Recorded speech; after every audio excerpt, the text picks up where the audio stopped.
The Third Africa Forum on Displacement didn't begin in a boardroom. It started in Kakuma refugee camp in northern Kenya, where displaced and host communities are already creating solutions. From clean energy to fashion, refugees are running businesses, creating jobs and solving real problems. What they need now are partners to invest in scaling up solutions. In Nairobi, the energy shifted to listening, insight, investment. When you are successful in business, you have to also give back to the vulnerable or those people who are displaced, those people who became refugees not by their choice. Private sector leaders gathered with one goal: to invest in dignity, opportunity, and long-term change for displaced communities. We work together to further the cause of giving displaced persons their own dignity, the honor of humanity, but more importantly, giving them an opportunity to better their lives, to change their lives, and to expand opportunities. Across the continent, private sector leaders are stepping up, not just to contribute, but to build alongside communities with commitment and purpose. That is what visionary leadership looks like: dignified, scalable, and transformative. Turning bold vision into concrete action that inspires and builds a lasting legacy.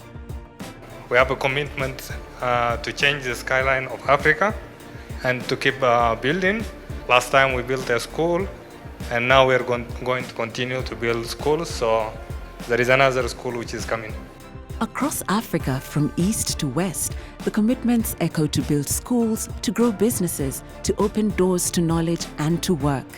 A future built through action and shared responsibility.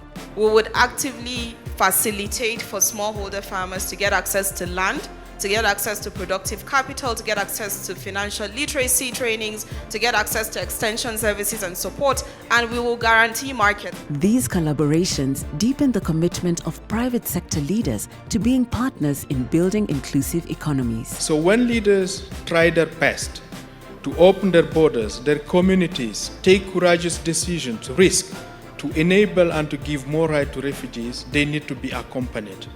And the private sector plays a very, very, very crucial role into exactly helping do that. A role that bridges the gap.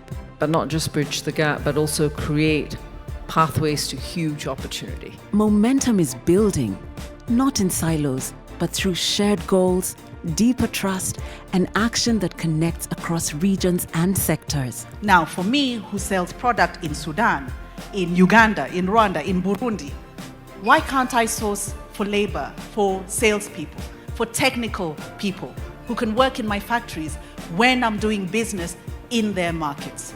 As private sector, we don't often think of refugee camps as potential business areas.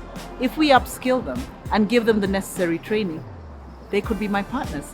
They could be my wholesalers. They could be my retailers. And realizing that potential, turning partners into producers, wholesalers, and retailers, takes commitment, coordination, and serious resources. That is the new partnership we're embarking on, the scale up. And to do so, the foundation will make an outright gift and commitment to UNHCR of $300 million so we can get this done. And together use private sector partnerships to collaborate with refugees and displaced people to build sustainable livelihoods and provide economic opportunities. AFD 2025 showed us what's possible when Africa's private sector invests in the prosperity of refugees, forcibly displaced people, and the communities that host them. It's not just organizations like myself, but it is also the private sector that then can help us with the expertise, the knowledge, the know-how, and the ability then to be able to scale up these innovations.